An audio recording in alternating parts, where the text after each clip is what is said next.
বউরে 16 হাত কাপড় কিনে দিয়েছেন, 16 হাত কাপড়ে বোর পেট গেরে না, মাথা গেরে না, সতর বের হয়ে যায়। দামি দামি 50,000 1 লাখ 1.5 লাখ টাকা দিয়ে শাড়ি কিনে দেয়, এত পাতলা গায়ের সব কিছু দেখা যায়। ওই টাকার মধ্যে হারাম আছে, যার কারণে সতর ডাকে না।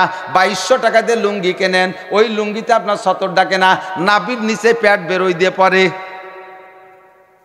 5000 টাকা দিয়ে প্যান্ট কিনছে, প্যান্টের মধ্যে হারাম টাকা আছে, যার কারণে প্যান্টের পিছন দিয়ে 1 বিঘত বেরোয় যায়। হাসা বেরোনো প্যান্ট পরা দেখছেন না একবার? বিশেষ করে এমনি দাঁড়ানো থাকতে বাইরেও কেন না বেরুক, মসজিদে যাইয়া সিজদায় গেলি, যখন সিজদার রুকুতে যায় দেখবেন আর গিরে গুড়ি বার হয়ে গেছে। সত্যি না মিথ্যা? ঠিক না? মাঝে মাঝে এগুলো সামনে পড়ে। ওই কুষ্টেরতে আসতেছি, মাগুরা কুষ্টের মাঝখানে মোটরসাইকেলে চলিয়েছে এক মসজিদে দেখছি আসরের নামাজ পড়তি, পুলা একটা 10-11 বছর বয়সে, ও কয় হুজুর মসজিদে যাই না। আমি কে মসজিদে যাবো না? কে নামাজ হচ্ছে, নামাজ পড়বো না? কয় যে নামাজ পড়তে পারবেন না, সামনের কাতারে যা হচ্ছে। কি হয়েছে? কয় যাইয়ে দেন একটু উকি মেরে দেন। সেই সময় ও হলো রুকুতে দিয়ে চলে আসছে, সিজদায় চলে গেছে, দেখ যে ফাঁসা একটা বার হয়ে রয়েছে একেবারে, সিজদায় প্যান্টের দিক চলে আসছে, গেঞ্জি দিক চলে গেছে।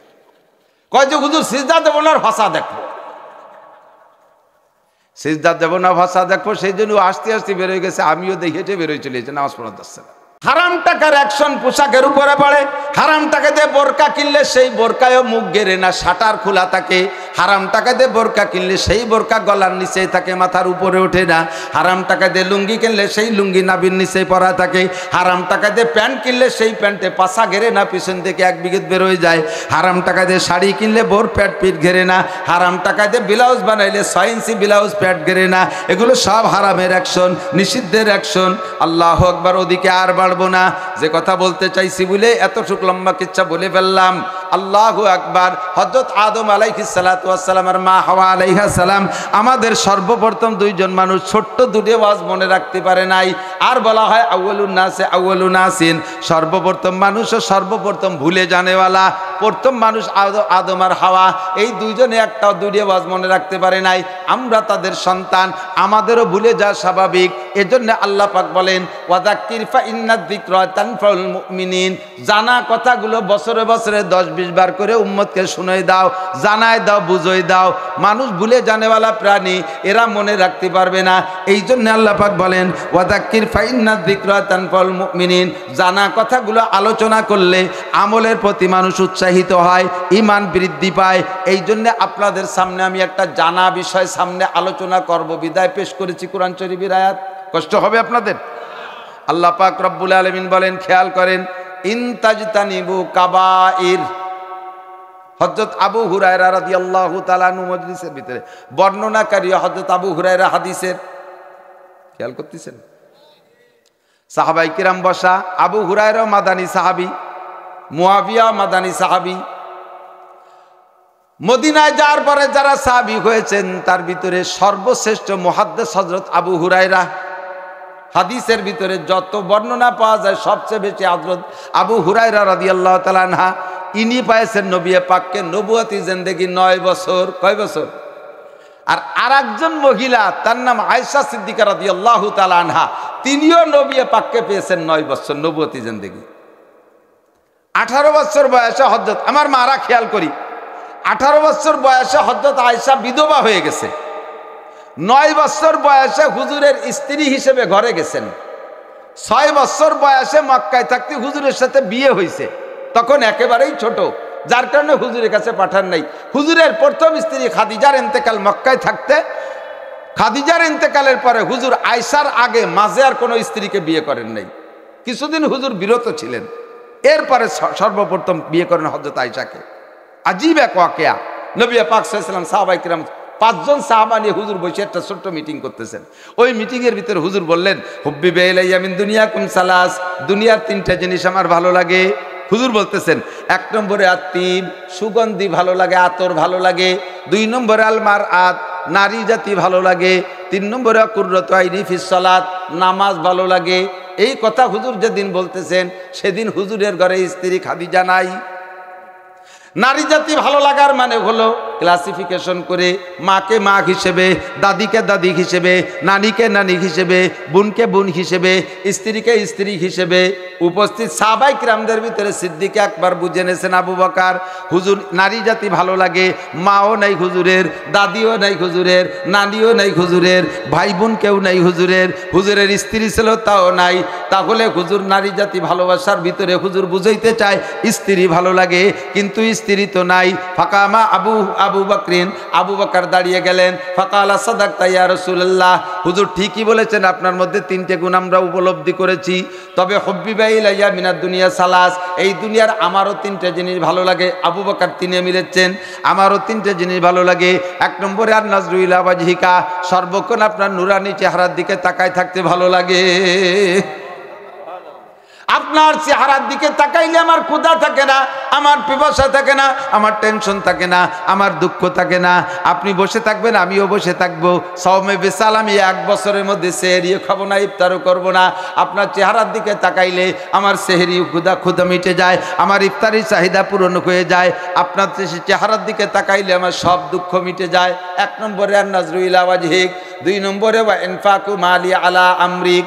2 নম্বর আমার ভালো লাগে আপনি হুকুম দেবেন, আমার জীবনে যত যা কিছু ইনকাম করেছি সবগুলো আল্লাহর রাস্তায় খরচ করে দিতে আমার ভালো লাগে, কিচ্ছু রাখবো না, আপনি বলবেন আর আমি সব দিয়ে দেব, এটা আমার ভালো লাগে।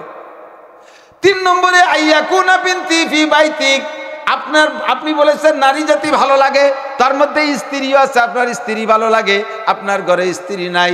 হুজুর আমার মনে চায় আইয়াকুনা বিনতি ফি বাইতিক, আমার একটা মেয়ে যদি আপনার স্ত্রী বানাই দিতে পারতাম। তখন আয়েশার বয়স মাত্র 6 বছর। 6 বছর নাবালেগই নাবালেগ, বয়সও নাবালেগ, বডিতেও নাবালেগ, 6 বছর। এরপরে আর সাহাবারা 3 করে বললেন, লম্বা কিসসা। মজলিস শেষ হয়ে গেছে, রাতের বেলা নবী পাক ঘুমাইছেন। স্বপ্নে দেখে ফাজা জিবরিল আলাইহিস সালাম আসছে। আয়েশা একটা রেশমি কাপড়ের গায়ে, পরিষ্কার সহিহ হাদিসের মধ্যে আছে, একটা রেশমি কাপড়ের গায়ে একটা মেয়ের ছবি বানাইয়া নবী পাককে দেখাইতেছেন জিবরাইল। আতারিফু মান হাদি ইয়া রাসূলুল্লাহ, হুজুর মেয়েটিকে চেনেন? হুজুর দেখে বলতেছেন, কালা নাম সাতাকুনু বিনতা আবি বকর আয়েশা, আবু বকরের মেয়ে আয়েশার মতো মনে হয়। জিবরাইল কয় সাদাকতা, ঠিকই বলেছেন। পরপর 3 রাত দেখানোর পরে 3য় রাত্রে বলতেছেন তুহিব্বুহা, হুজুর মেয়েটারে কি পছন্দ হয়? হুজুর বললেন পছন্দ তো হয়, ও পরিবারের সকলকে আমার ভালো লাগে, তার বাপ আমার বাল্য বন্ধু, তার বাপ আমার দোস্ত, তার বাপ আমার সর্বকালের বন্ধু, তারে তো তার পরিবারের সকলকে ভালো লাগে। তাই এই মেয়েটারে ভালো লাগার পছন্দের কথা জিবরাইল কেন বলো? জিবরাইল বলে, হুজুর 3 দিন আগে আপনার আবু বকর বলেছিল তার একটা মেয়েকে আপনার স্ত্রী বানায় দিতে পারলে তার মনটা শান্ত হয়, তার ভালো লাগে। ওই আবু বকরের ওই কথাটা আরশে আজিমের মালিক কবুল করে ফেলাইছে। আল্লাহর রেজিস্টারে বিয়ে হয়ে গেছে। আপনি দিনের বেলা আপনার আবু বকরকে সন্তুষ্ট করার জন্য সিদ্দিকা আয়েশারে বিয়ে করে নেবেন। বয়স মাত্র 6। কয় বছর? 6 বছরে বিয়ে হয়েছে। মক্কায় থাকতে হুজুরের ঘরে যার যোগ্য না, হুজুর তখনও অবিবাহিত, হুজুর তখনও আর কোনো বিয়ে করে নাই। খাদিজা ইন্তেকালের পরে চলে গেছেন মদিনায়। যার পরে 2 বছর পরে আয়েশার বয়স যখন 9, একদিন বেলা 10টা-11টার সময় সিদ্দিক আকবর আবু বকর রাদিয়াল্লাহু তাআলা আনহু ওনার স্ত্রীকে বলতেছেন, নবী পাকের ঘরে কেউ নাই, আর কোনো বিয়েও করেন নাই, আয়েশা তো এখন মোটামুটি বড় হয়ে গেছে, যাও তো, তুমি তো মা হিসেবে জানো। ওনার স্ত্রীকে বলতেছে, তুমি তো মা হিসেবে জানো মেয়েরা কখন সাবালেগ হয়, আয়েশার খবর তুমি কি জানো? কয় জি, এখন পাঠানো যায়। বেলা 10টা-11টার দিক সিদ্দিক আয়েশাকে নবী পাকের ঘরে পৌঁছাই দিয়ে আসলেন। এরপরে 9 বছর পর হুজুর ইন্তেকাল। আবু হুরায়রা ওই বছর ইসলাম গ্রহণ করেছেন রাদিয়াল্লাহু আনহুমা। আবু হুরায়রারও 9, আয়েশারও 9, অথচ 22-23 বছরে সাহাবা পুরাতন যারা ছিলেন মক্কা থেকে আজ পর্যন্ত এই 2 জনের সমপরিমাণ ইলম আর হাদিস কেউ সংগ্রহ করতে পারে নাই। আয়েশাকে আল্লাহ এত ইলম দিয়েছিলেন, যখন খলিফাতুল মুসলিমিন হযরত ওমর, আমার মা বোনরা খেয়াল করেন, 24 ঘন্টা মোবাইল দেখবেন আর টেলিভিশন দেখবেন, ইনশাল্লাহ আয়েশার চেয়ে বড় আলেম হয়ে যেতে পারবেন। আর ফাঁকপালি খুলনা নিউ মার্কেটে যাবেন, পাল্লি বাগেরহাট যাবেন, বড় আলেম হয়ে যেতে পারবেন। একটা মহিলা লেখাপড়ার প্রতি করে আগ্রহ নাই, একটা বই পুস্তক পড়বে না, একটু কোরআন কিতাব পড়বে না। কথা বলেন ঠিক না? 99% 99% চলে গেছে ওইদিকে। রাস্তাঘাটে পোলাপান আমরা হরেন দেয় যে গাড়ি নিয়ে আসি, মোবাইল কানে দিয়ে এরকম দেখতে তালে রয়েছে, এরকম জেনে ধরা রোগীর মতো হরেন দেয়, টেরই পায় না। পাশার সাথে গাড়ি লাগাই দিয়ে হরেন দেয়, তাও এরপরে জালটা খুলে বলে বাবা একটু সরিয়ে দাঁড়া, কি হয়েছে, সে জাকি পরিবার দেখেন না মোবাইল করতেছি, বিধি হয়ে গেছে মোবাইল। আয়েশা রাদিয়াল্লাহু তাআলা আনহা 9 বছরে নবী পাকের কাছ থেকে যে ইলম হাসিল করেছে শুনলে আশ্চর্য হবেন। হযরত ওমর যখন প্রেসিডেন্ট, ওমর তো প্রথম সময় ইসলাম গ্রহণকারী মুসলমান, 40তম সাহাবা, মক্কি সাহাবা, সেখান থেকে হিজরত করে মদিনা আসে। পাক্কা 23 বছর নবী পাককে দেখেছেন, নবুয়তি সম্পূর্ণ দেখছে হযরত ওমর। আর জলিলুল কদর জান্নাতি 10 জনের ভিতরে রোল নাম্বার 2 হযরত ওমরের, হুজুরের প্রিয় সাহাবাদের ভিতরে রোল নাম্বার 2 হযরত ওমরের। এবং হুজুর এও বলেন লাউকানা বাদি নবিয়্যুন লাকানা ওমর, আমার পরে যদি আল্লাহ কেউ নবী বানাইতেন আমার ওমরকে আল্লাহ নবী বানাইতেন। কন্যা সুবহানাল্লাহ। কত বড় মেধাবী আর কত বড় যোগ্য মানুষ। সেই মানুষটা যখন খলিফাতুল মুসলিমিন, তার রাষ্ট্রের আয়তন কত বড়,